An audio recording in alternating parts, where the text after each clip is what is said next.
capítulo 1 se trata de los mercados de capitales, los cuales se da el desarrollo de mercados de capitales en las economías emergentes. El segundo, que representa 3 tipos de factores, que es el balance del Estado, la evolución del mercado capital y por último los factores que ayudan a impulsar pues el desarrollo de los mercados dentro del capital. El tercero es el concepto de internacionalización, que también se lleva a cabo en este capítulo, y el cuarto es la globalización financiera. Esto también, por otro lado, se inculcó en ciertas formas favorables al mercado, con las asociaciones de liberalización, desregulación y la privacidad, estas formas para el desarrollo financiero, lo cual se desplaza en 4 tipos de factores o 4 factores claves. El primero, que son intermediarios financieros; segundo, que mejoran el riesgo; el tercero es que ayudan a incrementar la eficiencia entre los países, lo cual hace que incrementen o tengan un crecimiento más favorable y de forma positiva; y por último, hacen demandas de forma sector local. En este capítulo se lleva a cabo el desarrollo financiero, lo cual es importante y se va a explicar en 4 tipos de factores. El primero, que son intermediarios financieros; segundo, que mejoren el riesgo; tercero, que ayudan a incrementar la eficiencia de la movilización, lo cual incrementa o hace un crecimiento de forma positiva y de manera eficaz en cada país; y por último, que se hacen demandas de cambio de forma del sector real. En el capítulo 1 también se trata sobre la evolución y su globalización de los mercados capitales, lo cual ha tenido un desempeño favorable de manera positiva, ya que no solamente se maneja de manera internacional, sino también de manera de desarrollo sectorial.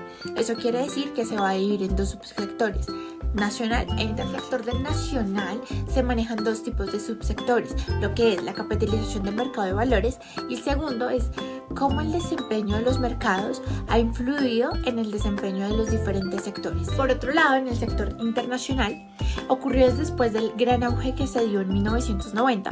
Segundo, la globalización del siglo XX, que ha sido bastante importante en nuestra historia. Tercero, las 3 categorías que más se han destacado durante la globalización, lo que es la tecnología, la financiera y la oferta de la demanda, que son 3 claves para entender este capítulo. En este capítulo se explicará cómo los países de desarrollo, y especialmente la política monetaria, se manejan. Así que damos paso a mi siguiente compañero Santiago, quien explicará el capítulo. La respuesta de política: atraer, emular y manejar. Las tendencias globales antes de embozadas afectaron a los países en desarrollo de varias formas. Primero, hubo un nuevo capital disponible en el mercado internacional, atrayéndolos a los mercados domésticos. Segundo, los países en desarrollo trataron de emular el uso creciente del mercado de capitales que caracterizó a las economías desarrolladas, instituyéndolos en una serie de reformas. Y tercero, el patrón de entradas de capital, particularmente en la segunda mitad de los años 90. Los países en desarrollo han tratado de traer nuevos mercados financieros internacionales, por ejemplo la liberación financiera, que fue la más directa para llegar a esta meta. Esta permitió que las instituciones internacionales se trasladaran a los países en desarrollo, comprando bancos locales y estableciendo subsidiarias locales. Luego de este proceso, los gobiernos y las firmas han obtenido capital activamente en los mercados internacionales, y a los inversores externos se les ha otorgado el acceso a los mercados domésticos. En cuanto a la emulación de los desempeños del mercado de capital en los países de desarrollo, en la primera etapa la reforma tuvo principalmente un enfoque de desarrollo. Fueron de los primeros en afirmar que la liberación financiera es esencial para el crecimiento. Luego redefinieron el nexo del crecimiento del sector financiero, argumentando que los mercados de capital juegan un papel crucial en el manejo de la información y en su procesamiento. Entonces, estos mercados mejorarían la eficacia del sector financiero, compitiendo con el sector bancario, que en la mayoría de países en desarrollo cobran altos márgenes de intermediación. Por otro lado, los mercados de título de valor proporcionan además un mecanismo de evaluación eficiente de los activos, y además un buen funcionamiento crearía liquidez para que en las transacciones financieras se diversificaran los riesgos. Para los manejos de flujo volátiles de capital surgieron 2 enfoques opuestos con respecto a la estabilidad financiera y al desarrollo del sector financiero. Por un lado, se consideró que la liberación financiera había sobrepasado los límites y que se dio de una manera prematura antes de establecer lo requerido por los entes macroeconómicos, regulatorios e internacionales. Por otra parte, también se dijo que la argumentación y la liberación y que los esfuerzos de la reforma deberían ser más profundizados, de manera que se asegure la estabilidad financiera. Luego de esto, se implementó con economías emergentes una reforma que fomentó el desarrollo de los mercados de capital local, y fueron 4 nuevas reformas. La primera es la reforma de la tendiente a crear un ambiente propicio para los mercados de capital. La segunda fue una reforma que buscaba mejorar la eficiencia de la disciplina del mercado. La tercera fue una reforma que apoyaba indirectamente el desarrollo del mercado de capital. Y la cuarta, una reforma específica al mercado de capital. Capítulo número 3. Es la explicación de los factores del desarrollo e internacionalización de los mercados capitales. En primer lugar, la explicación de la importancia del tamaño de los mercados de capitales se debe al estudio de los factores macroeconómicos e institucionales.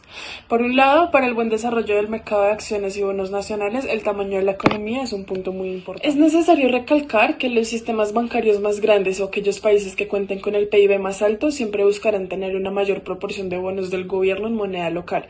¿Esto por qué? Porque son ellos los encargados de hacer menos expuesto el riesgo cambiario. Un pilar muy importante en la internacionalización de las actividades bursátiles como cotización, captación de capital y negociación en el exterior es analizar si los factores que impulsan el desarrollo del mercado de los capitales nacionales afectan el proceso de internacionalización y en qué. De esto dependen algunos factores. Por ejemplo, primero, un agradable entorno doméstico impulsaría a las empresas a desarrollar actividades bursátiles en el mercado local, a diferencia de los mercados exteriores, debilitando de esta manera el proceso de internacionalización.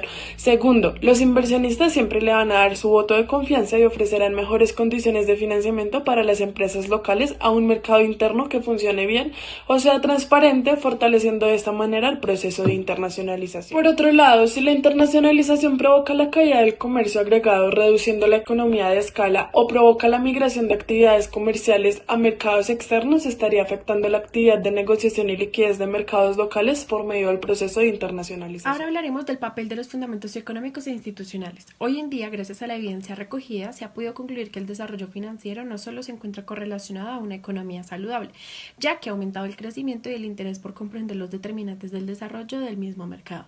Las políticas fiscales y monetarias, los niveles de ingreso, el entorno institucional y legal son factores que resaltan en este aspecto. Para esto es necesario diferenciar entre los dos tipos de instrumentos. Un ejemplo de esto sería, primero, las características intrínsecas de los bonos hacen que los instrumentos dependan de variables como las leyes concursantes y los regímenes cambiarios, los cuales no ejercen un efecto negativo en los mercados de valores.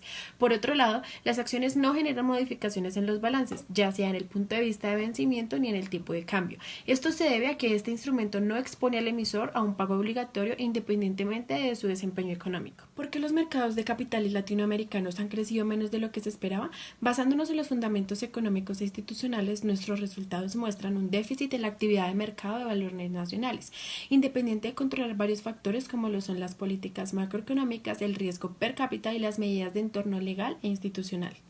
Ahora bien, hablemos de uno de los factores institucionales importantes, el régimen de tipo cambiario.